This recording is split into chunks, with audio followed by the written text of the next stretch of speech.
In this video, I will show you how to replace your knock sensor.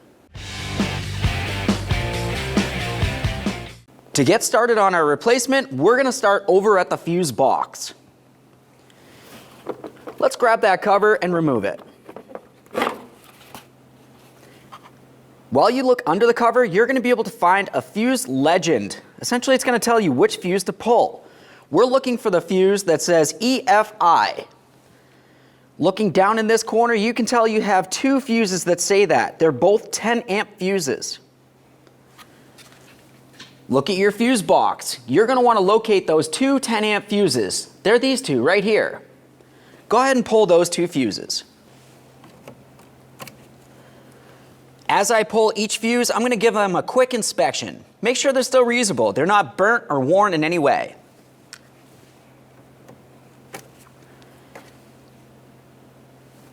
Once you have those out of there, go ahead and hop inside the passenger compartment. You're going to try to start the car. You might notice that it starts and then stalls out.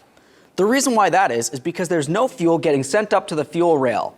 At this point, you can continue on by putting both of those fuses in and then putting back on your cover.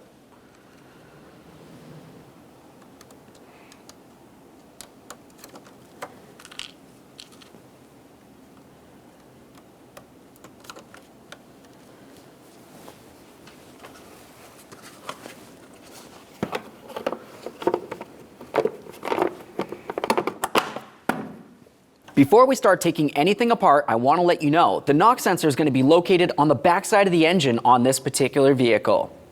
Now with that said, it's located between the engine and the plastic intake. You're going to have to remove the plastic intake from the engine. So with that said, you should make sure you have an intake gasket. With all that said, let's get started. We're going to have to remove this entire plastic cowl. To get this out of the way, you'll have to first remove your wiper arms. Take note of which wiper arm goes where. You'll notice they're shaped differently. After that, continue on to the mounting nut that holds each of the wiper arms in place. Sometimes these will have a plastic cover over them. Remove the plastic cover and then use a 14mm socket to remove the nut.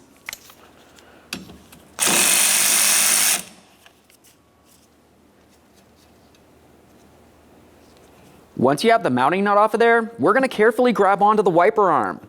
Keep in mind, this area right here will pivot and it's under spring pressure, so be careful for a pinch point. We're just going to grab the arm and try to wiggle it up and down and back and forth, essentially breaking it free from its mounting point.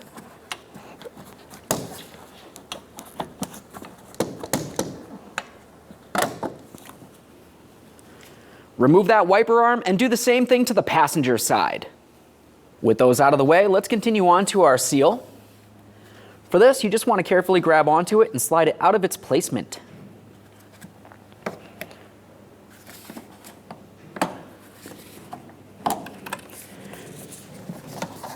Once you have this approximately halfway, you'll be able to see where the plastic cowl separates. As long as you make it that far on the driver's side, you can leave the rest on the passenger side. Now along each side of the plastic cowl, you're going to find a push clip. Carefully get under the center of that push clip, pry it up. Once you have it unlocked, you should be able to remove the entire push clip. We'll do the same on the other side of the vehicle. Grab onto that plastic cowl, lift it up, and then pull it away from the windshield. Keep in mind, the windshield's made of glass and it's fragile.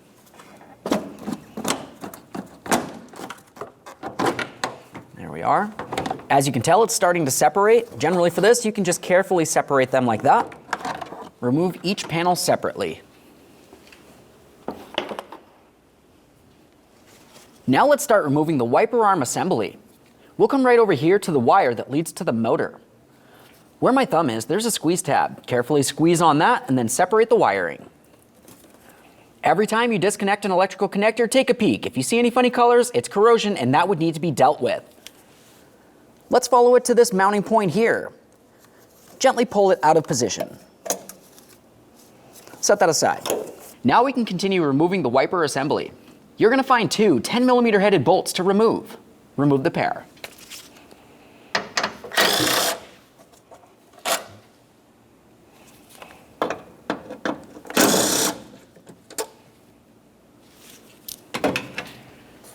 Now once you have both of those bolts out of there, you're going to take this entire assembly and pull it towards the passenger side just a little bit. because if you were to look in the center, you can find that you have a sliding point that holds it in place. Set that aside. Now we're going to continue on to removing the metal aspect of the cowl. For this, you're going to find several 10mm headed bolts. We'll start on one side and make our way all the way over.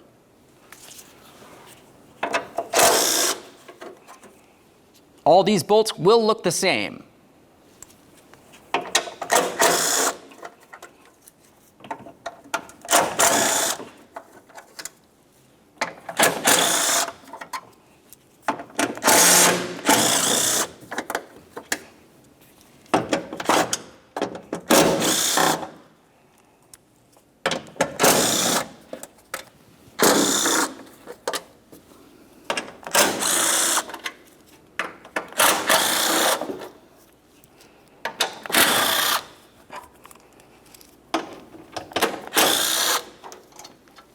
Let's grab onto that and pull it out of position.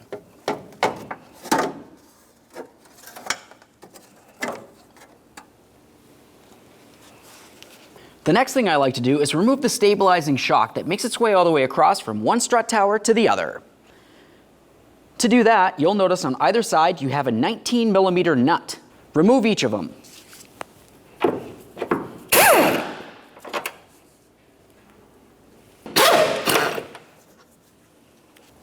Grab onto that and remove it from the vehicle. Now let's continue on along the driver's side of the engine. We're going to remove the entire air inlet tube here.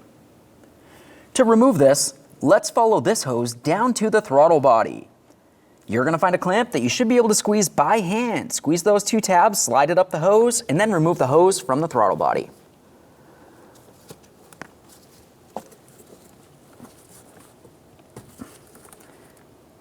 Give that hose a quick inspection, make sure it's still soft and pliable and it's not torn, worn, or damaged in any way. Follow it up the air inlet tube. We'll release it from there, and now we can just tuck this aside for now. At this point, we're going to continue on to this area. You can carefully grab onto this and pull it straight up and out of the air inlet tube.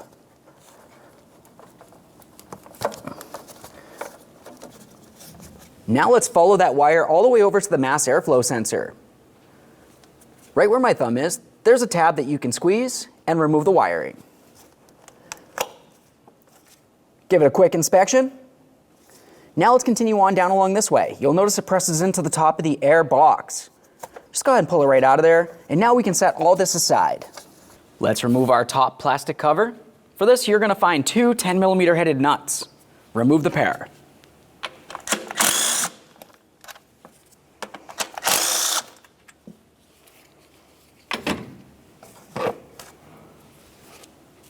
Now let's have a look at the air inlet hose. Down along the side, close to the engine, you're going to find that you have a breather hose that leads all the way up to the valve cover. Let's go ahead and squeeze on the clamp. We'll slide that clamp up a little bit and remove the hose from the area. Now it's time to remove the air inlet hose from the throttle body. This clamp's a little harder to squeeze. Go ahead and use a hose clamp tool or some pliers. Once you have that squeezed, continue on by pulling the air inlet tube off of the throttle body. Now we can remove the entire top box for the air filter. For this, you're going to find 3 clamps holding it in place. There's one here, here, and then over on the driver's side. Let's grab that unit and remove it from the vehicle. Once you have that out, go ahead and remove that air filter. Give it a quick inspection. If it needs to be replaced, now's a perfect time to replace it. Let's follow down along the back side of the throttle body. You're going to find that you have a hose that connects directly into the plastic intake. Carefully grab that hose, give it a little tug, and slide it off of the intake. After that, you know what to do. Give it a squeeze, make sure it's not dry rotted and cracked like this one. If it is, you want to make sure that you service that or replace it. Now let's move along to removing the throttle body from the plastic intake. For this, you're going to find 4 12mm headed mounting bolts, one on each corner.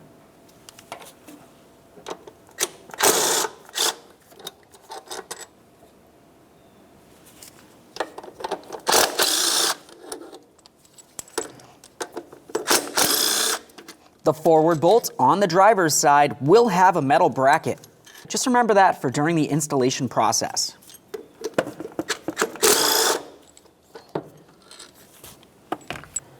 Reach down, grab that throttle body. We're going to lift it up and slide it aside. Before you go any further, make sure you take a clean rag. We're going to put it directly over the intake hole here. You don't want any dirt or miscellaneous debris falling into there, which of course will make its way into the engine. Now let's make our way along the passenger side of the valve cover. You're going to find a hose that goes from the intake up to the top of the valve cover. We'll squeeze that clamp, slide it away, and remove the hose.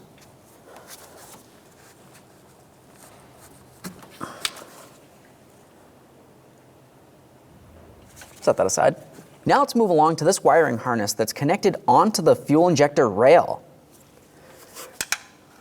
We'll just gently pry underneath this area to separate the harness from the fuel injector rail.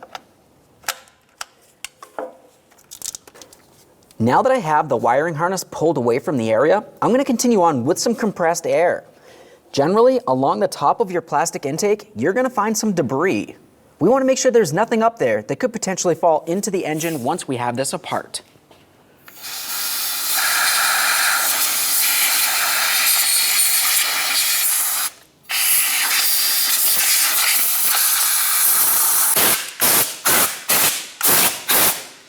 With it cleaned down, we can continue on removing the fuel rail from the engine. For this, what you're going to find is you have two 12mm mounting studs that hold the fuel rail in place. Remove the pair.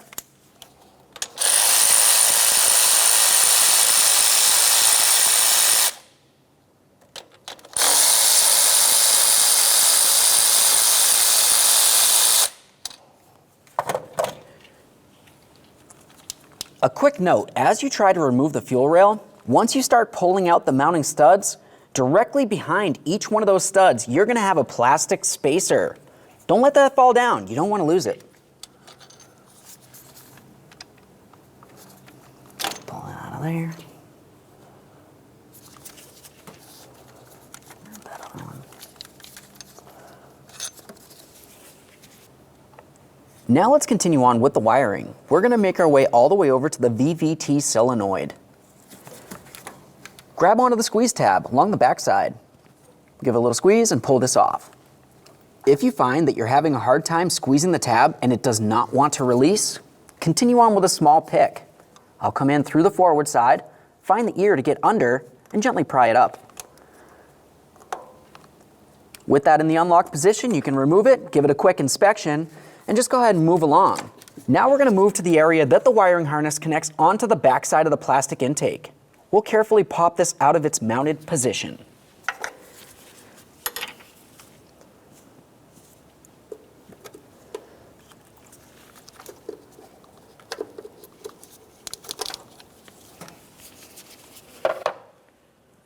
Now we can grab that entire fuel rail and we'll lift it up and slide it all the way over towards the driver's side so it's out of the way. Now we're going to separate the hose from its mounting bracket along the passenger side.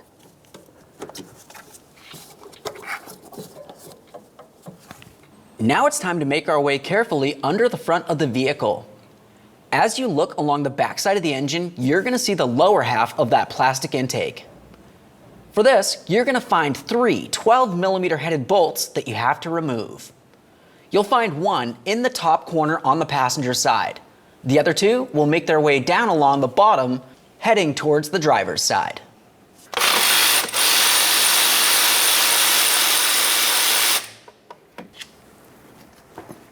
Now that we have that one out, continue on towards the center. There's another 12mm, remove it.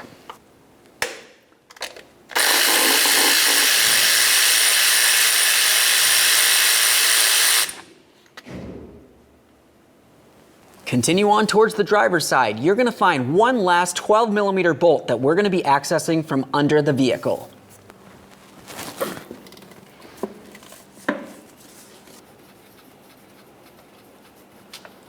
There it is. Let's get back up into the engine compartment. Back up in the engine compartment, let's start over on the driver's side with our 12mm.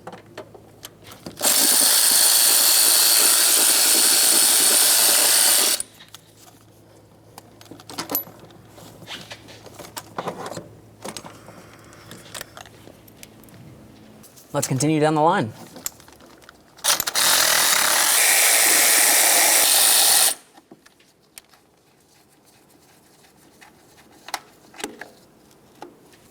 Now let's reach down and carefully pull the intake away from the engine.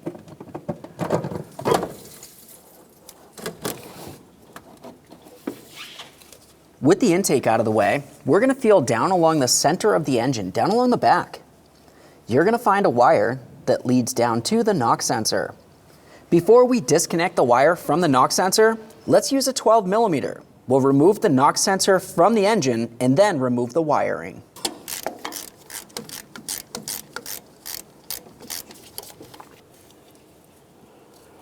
There's that mounting nut.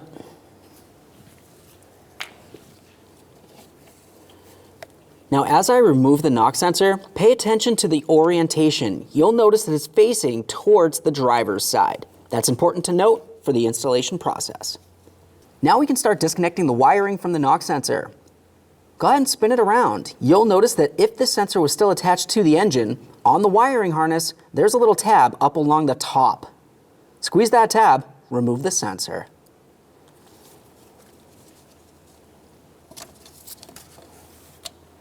There it is, friends. Okay, friends, now it's time to install our brand new knock sensor. When you put this in the vehicle, make sure it's in the proper orientation. As I said, when you're removing it, make sure that the electrical connector is facing towards the driver's side. Before you put the knock sensor onto the engine, just reach on down there with a nice clean rag. We're going to wipe down the engine where that knock sensor needs to sit and give it a quick inspection. Make sure it doesn't look like it's rotted or damaged in any way. If it looks like it's pitted, that's something that you're going to want to take care of. Now at this point, what I always like to do is just take my knock sensor wire and I'm going to put it back in position on the knock sensor. Press that in, listen for a click. There it is. Give that a nice tug to make sure it's completely secured. Now we can reattach the knock sensor to the engine. We'll slide it right on over that stud. Once it's on there, continue on with your mounting nut. We'll take that mounting nut, bottom it out against the engine, and then we're going to torque that to manufacturer's specification.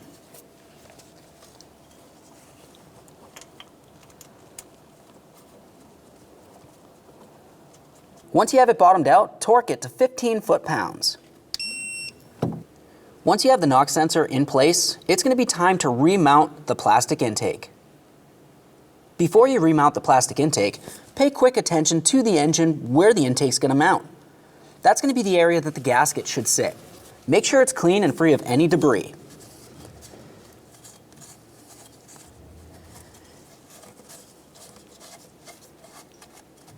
Now that I have the engine side cleaned down as well as possible, I'm going to continue on to the intake side. Now at the beginning of the video, I had mentioned to you that it's a good idea to replace the gasket on your plastic intake. For this video, I'm only going to be cleaning down the intake gasket and the intake. I'll give it a close look to make sure it is still reusable. Assuming it looks good, I'll continue on with my installation. Now let's grab our intake and we'll put it up in position on the engine. We'll just slide it right on over those two upper studs and start on the two upper nuts. Now let's grab our intake and we'll put it up in position on the engine. We'll just slide it right on over those two upper studs and start on the two upper nuts.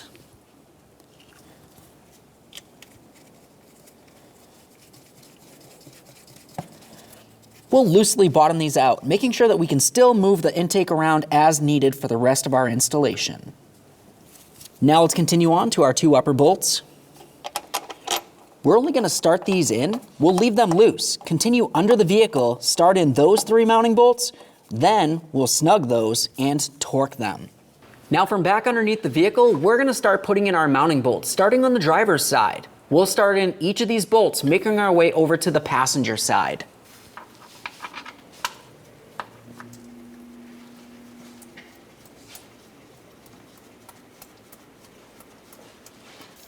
Let's get the center one in here.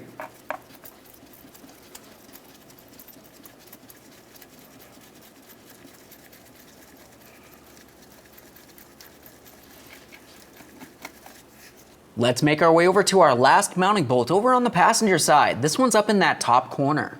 Once you have all of your mounting hardware started in, continue on by bottoming each of them out and then torquing each of them to 22 foot-pounds.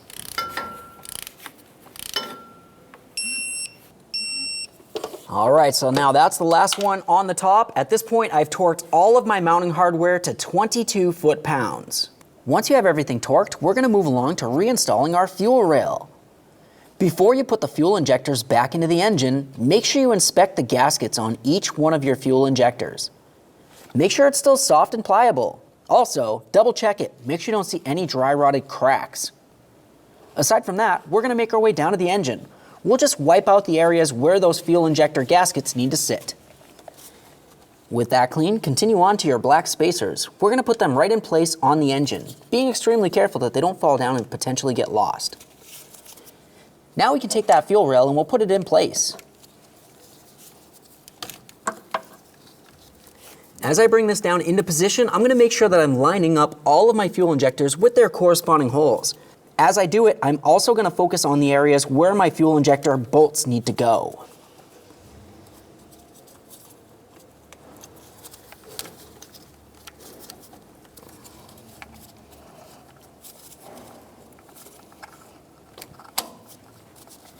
Assuming everything's lined up properly, it should slide right into place. Start in both of those mounting bolts, snug them up, and torque them to 15 foot-pounds. Let's put our hose back into its locating position.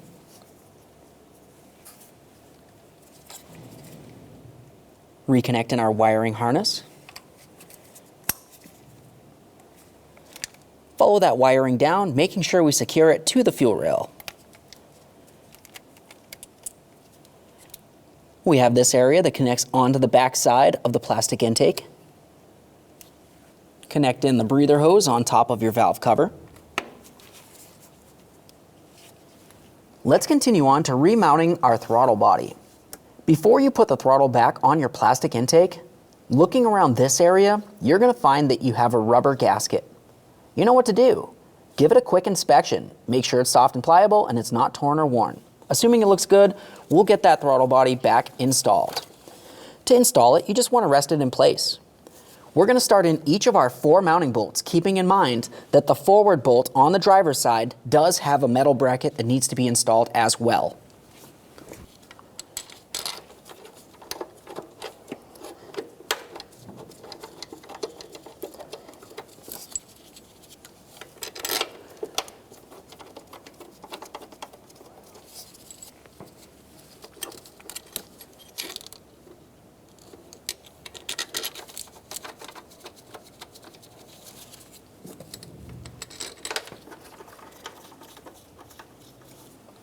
Once you have all 4 bolts started, snug them up in a crisscross manner and then torque them to 22 foot-pounds.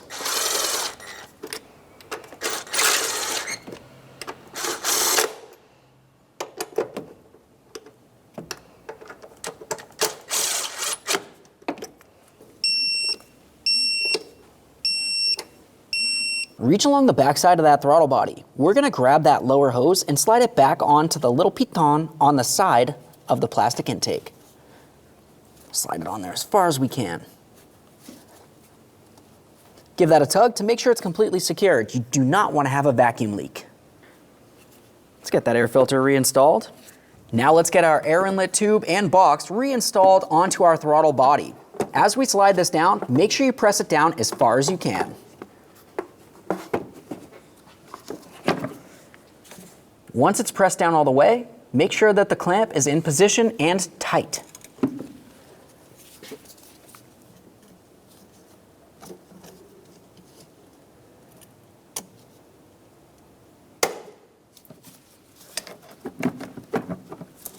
Let's bring that air filter box down into position. Make sure you lock in all 3 of your locking clips. Resecure your breather hose from the valve cover to the air intake hose. Slide the clamp into position. Make sure it's tight.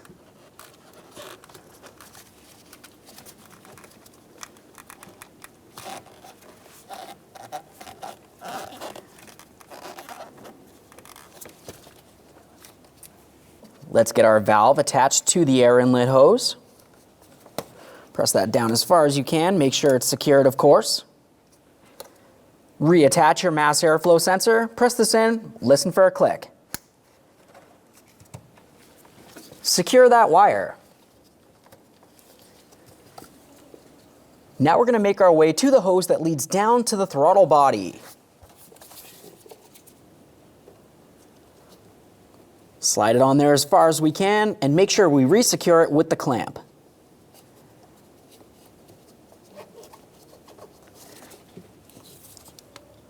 Make sure it's also secured to the air inlet hose. Let's get that stabilizer shock installed. As we get over to the driver's side, you're going to find the hole for the stud, and then you'll also find a hole for the locating tab. Look at the bracket. You've got the locating little piton right there. We'll get this slid into position, make sure it lines up.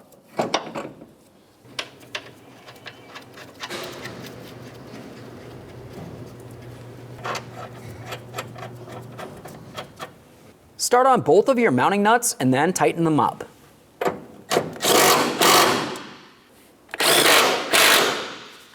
Continue on with the metal part of your cowl. Be extremely careful for that windshield. Once it's in there, make sure all of your mounting bolt holes line up. Start in all of your mounting bolts and then tighten them.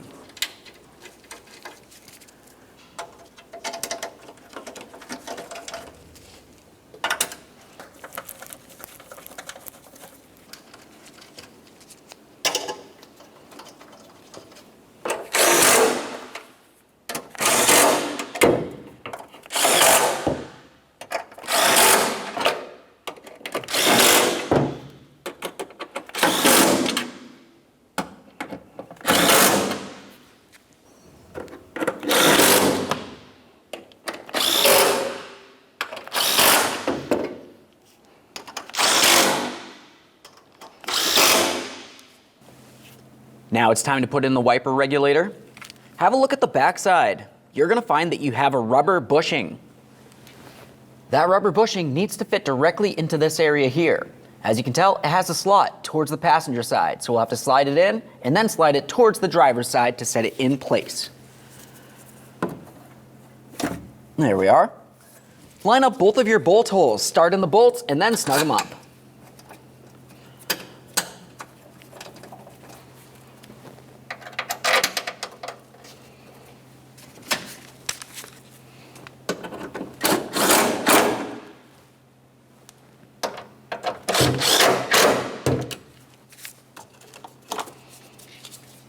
Continue on to your electrical wiring.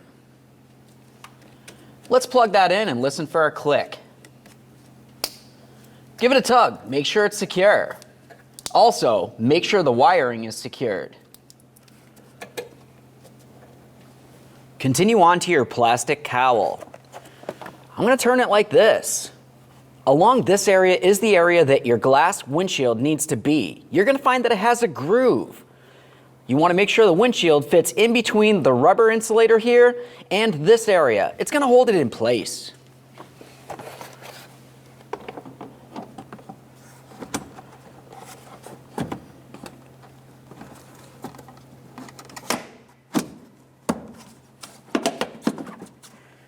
Once you feel as though you have that slid in place, do the same thing to the passenger side.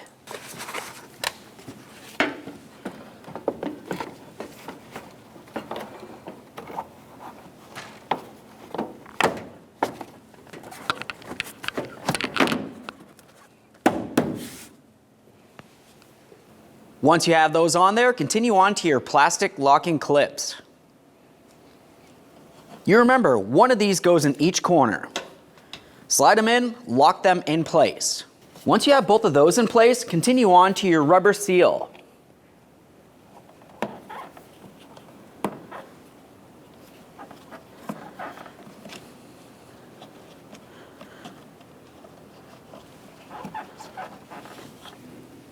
Time for those wiper arms. Make sure you put them both in their proper placement.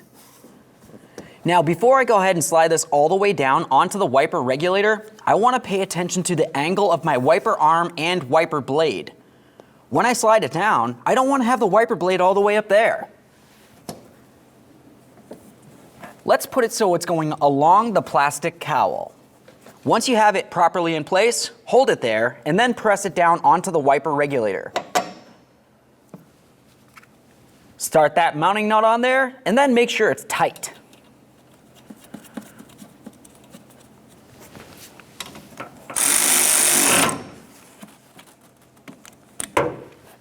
If you had those plastic covers, put those on.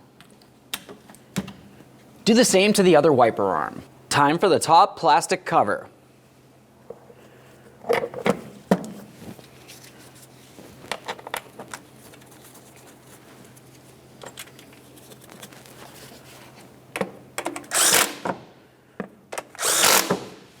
Make sure it's secured in place.